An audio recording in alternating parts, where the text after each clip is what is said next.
That's right. May it please the court. My name is David Bullock. I'm here on behalf of the appellant Cynthia Cook, who is also the plaintiff in the underlying action. And if I may, I'd like to reserve approximately 3 to 5 minutes for rebuttal. 3 to 5. I'll try to give you a 3-minute and a 5-minute warning, but don't count on it. Perfect. Thank you, Your Honor. We're asking this court to reverse summary judgment. The standard of review is de novo. We believe summary judgment was entered in error. At the time it was entered, the record evidence showed there was material issues of fact that were in dispute regarding the narrow issue of the festival's control over the area where Mrs. Cook's injury occurred. There are 2 main reasons we are asking this court to reverse summary judgment. The first of those reasons is there's evidence of multiple actions that the festival took to first create an unpaved walkway where Mrs. Cook's injury took place, and then also there's further action both before and after the injury took place, which shows the festival's control over this particular area. Our second reason for reversal of summary judgment is that the festival's business activities extended beyond the boundaries of their legal premises, which extended their business activities to create a foreseeable zone of risk and duty owed to their invitees due to the fact that they had insufficient parking on their premises and required off-premises overflow parking areas. So as for our first reason requiring reversal of summary judgment regarding the festival's creation and control over this unpaved walkway, we believe this is where the trial court's analysis fell short. The trial court did the first part of the analysis, which was to look at ownership. However, the trial court failed to look at the next step, which is the degree of control the festival asserted. As this court knows, Florida law holds the duty owed and liability depends upon the degree of control asserted over a property at the time of injury as opposed to titled ownership. Further, the degree of control is a question of fact that should be determined by a jury. Now this plaintiff tripped on a open and obvious pipe, is that correct? She struck a pipe. It is incorrect that the pipe was open and obvious, Your Honor. Have you found any cases that say it's an exposed pipe, right? We agree it's exposed.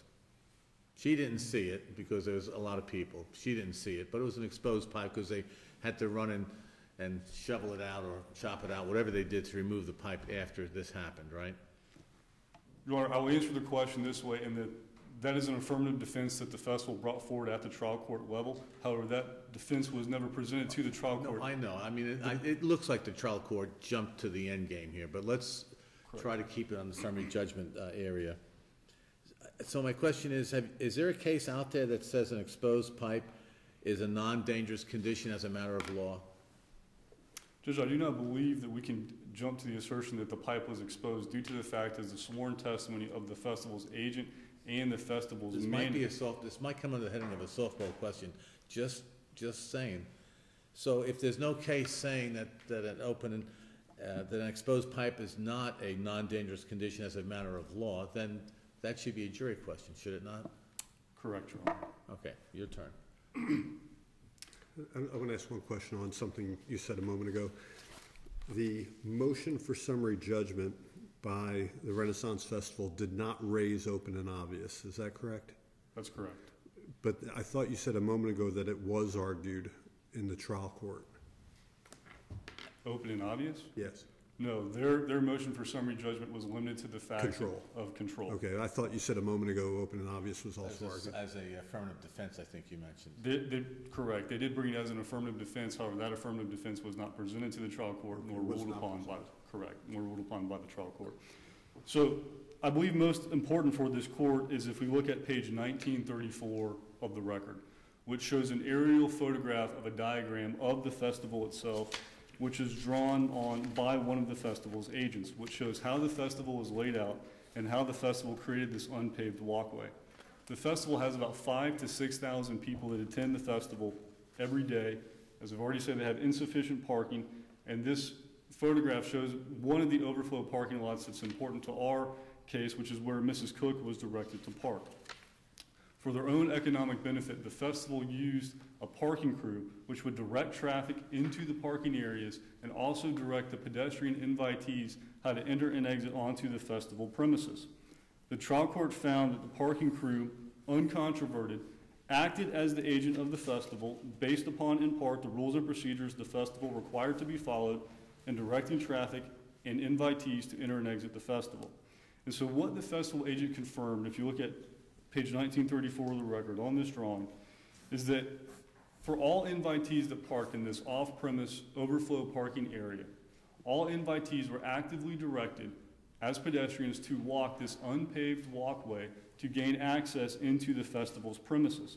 The purpose of this was to keep the pedestrian invitees away from vehicular traffic that was entering and exiting from this parking area on the paved area. So upon Ms. Cook's arrival— Well, there was conflicting evidence as to whether the festival intended the invitees to use a certain method or walkway to get to the overflow parking lots. That's correct. The manager said they did not— And if there's conflicting evidence, normally that's not the subject of summary judgment.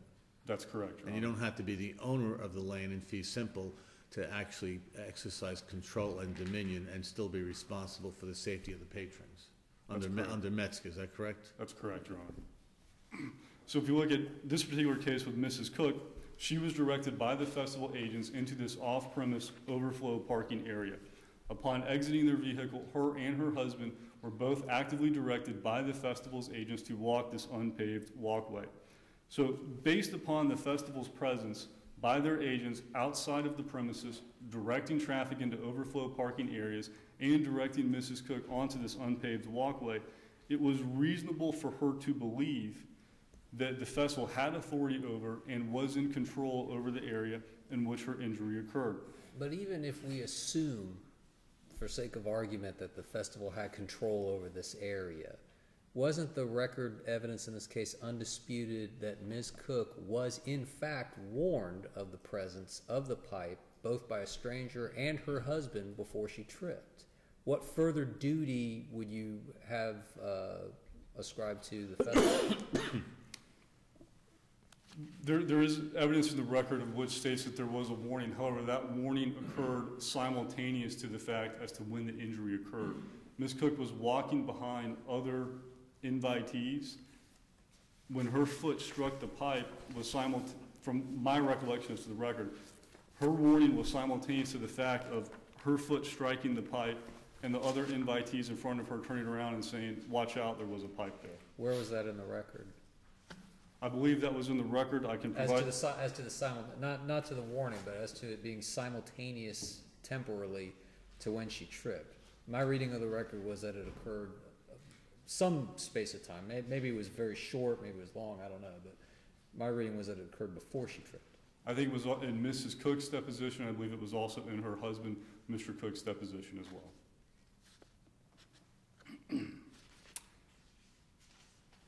As to the specific area where the injury occurred regarding this pipe and this unpaved walkway, the festival managers, they admit that when the invitees had left, they would go out onto this off-premise area and they would inspect the area and collect trash, evidencing their further control over the area.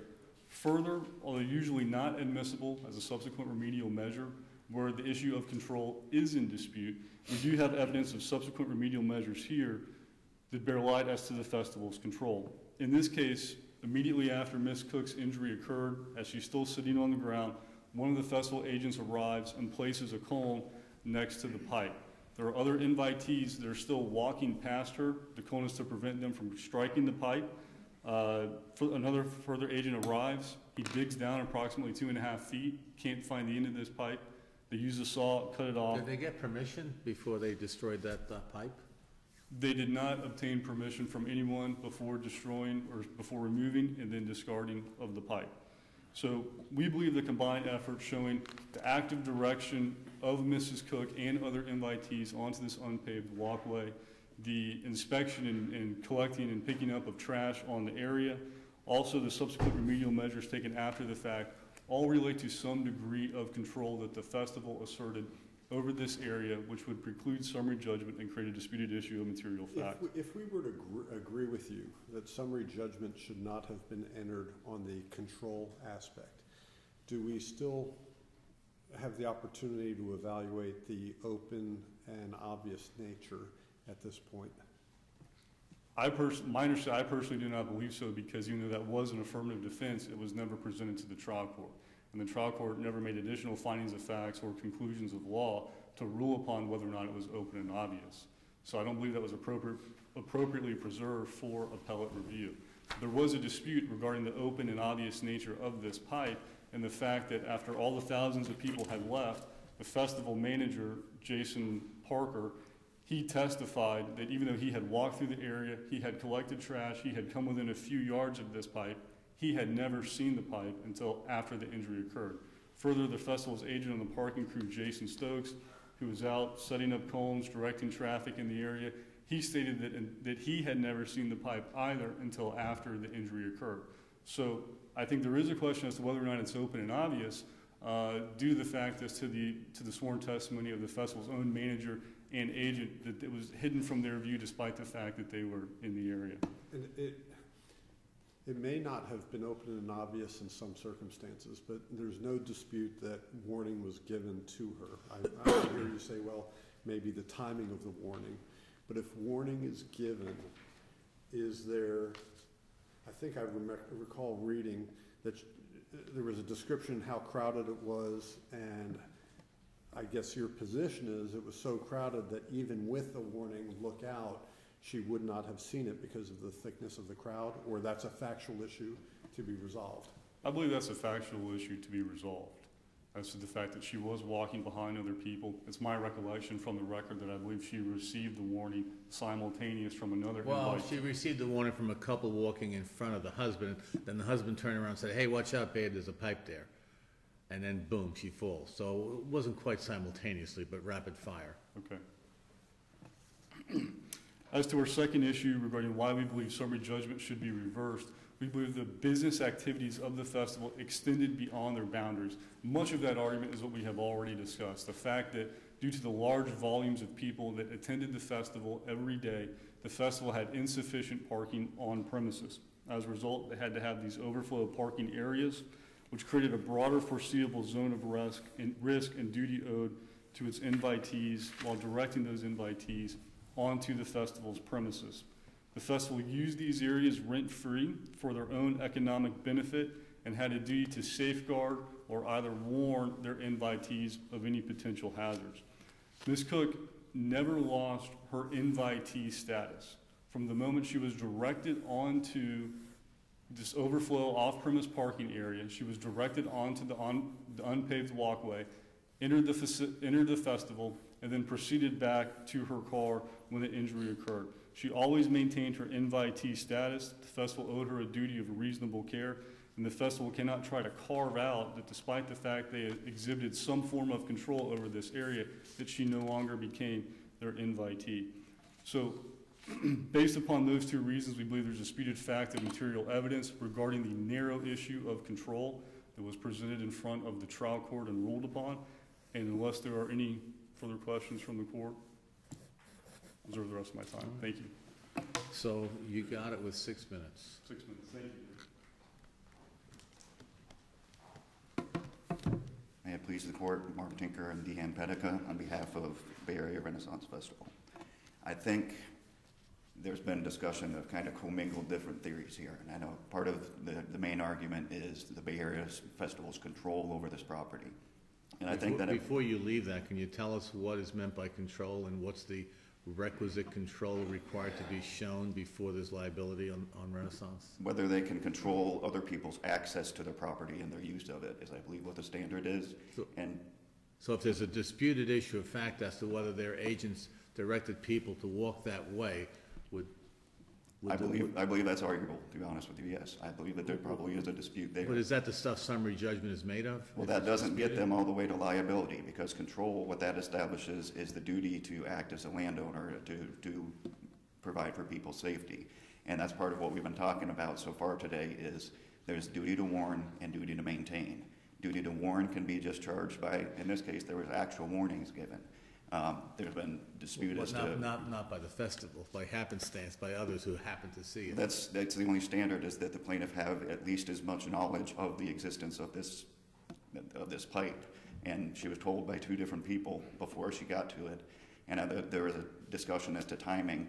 In her deposition, she didn't provide any then if estimate. a blind guy was walking along that pathway, no one warns him, he doesn't see the pipe, but these other people had been warned they hadn't removed the pipe, you're saying that would be sufficient?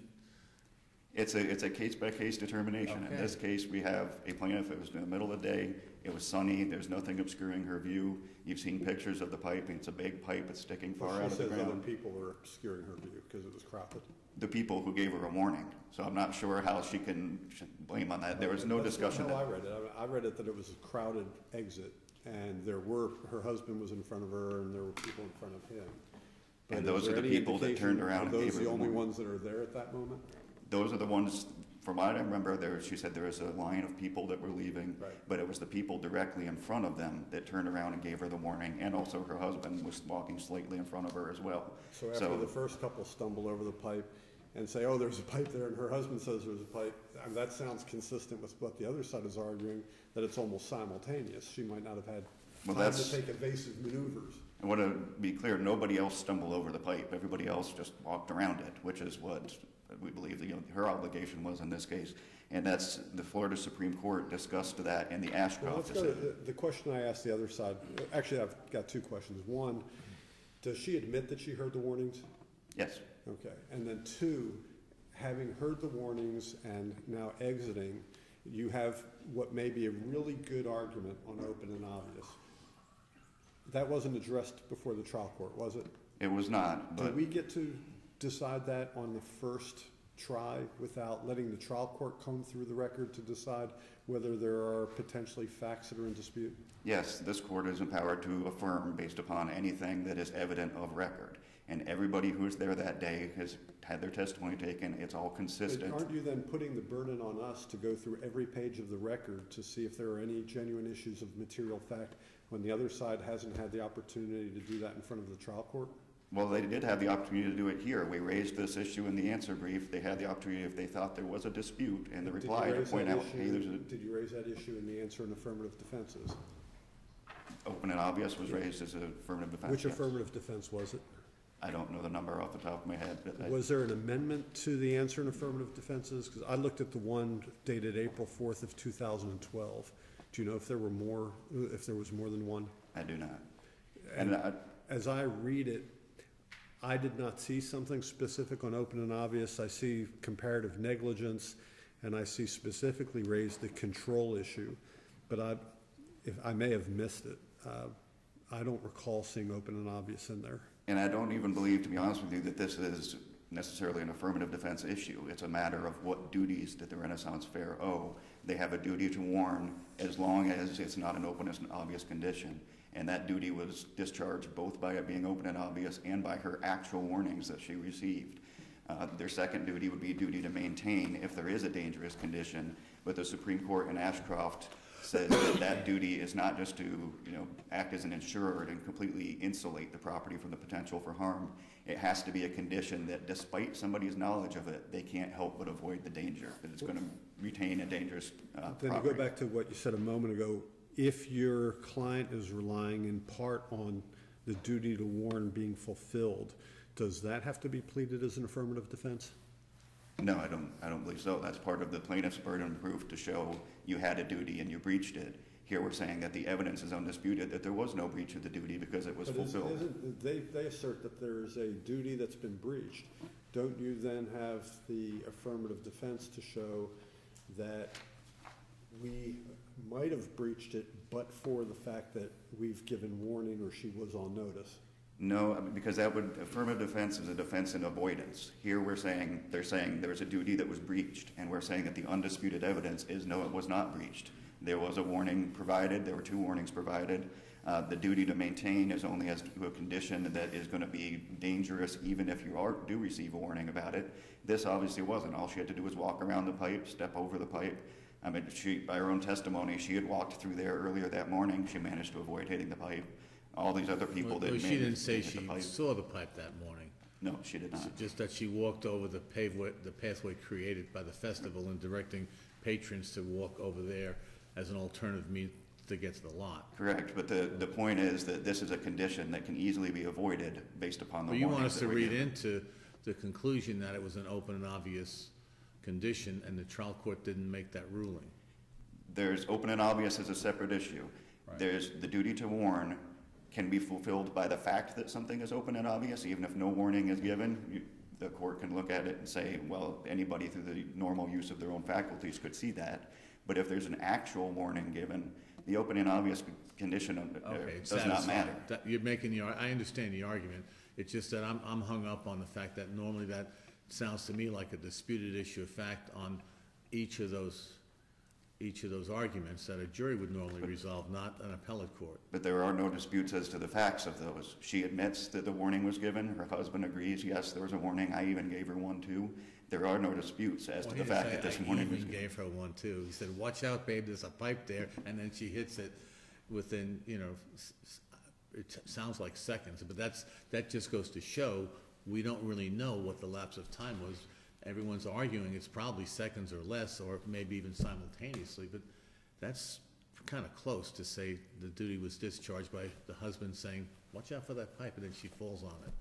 Well, I think the key there is the people in front even turned around and had enough time to say, watch out for the pipe, and her husband's testimony was he said, oh yeah, babe, Well, I mean, watch let's say out for the she's pipe. 99% contributorily negligent. Does she get to lose her 1% because it's mostly her fault? I mean, do we get to make that decision at this level? I believe so, because this isn't a contributory issue. This is that the duty to warn was discharged, and that's the only duty that the Renaissance Fair owes. The duty was discharged, so there's no liability as a matter of law. There's nothing for her to attach to say, here's where your breach was, here's the negligence. The duty was to provide her the warning, and it was provided. All right. Unless the court has any further questions, I yield my time. All right, Thank thank you you. very much. So you've saved 6 minutes by happenstance. May it please the court. The very narrow issue before this court is the issue of control and how the festival asserted control. Well, well, time out. He says the duty to discharge was satisfied by the patron saying, watch out for the pipe. And then we can find as a matter of law from the record that that's sufficient undisputed facts. What's your response to that? My response to that is they never presented the duty to warn at the trial court level. They're jumping over the issue of ownership and control and going straight to, okay, fine, let's assume we did control it. She had sufficient warning that would preclude her from recovery, and I think as the court pointed out, that goes to a comparative fault because there is a disputed fact as to was it simultaneous, was it a matter of seconds, could she have taken evasive action? Because her testimony was different from, well, there was the testimony of both her and her husband, which I think creates a question of fact as to whether or not the duty to warn was appropriately given to her and whether or not she could have taken evasive action to avoid the pipe had it been provided to her in a sufficient amount of time. But as to the narrow issue of control, we believe it creates a disputed issue of material fact that would have precluded summary judgment, and the other issues are simply not preserved for appellate review. So unless there are any other questions. No? Thank you. Thank you. Thank you, folks. I appreciate you coming, telling us your case today. All right, we're going to keep going. And the next one's going to be the Feldman versus Archer case.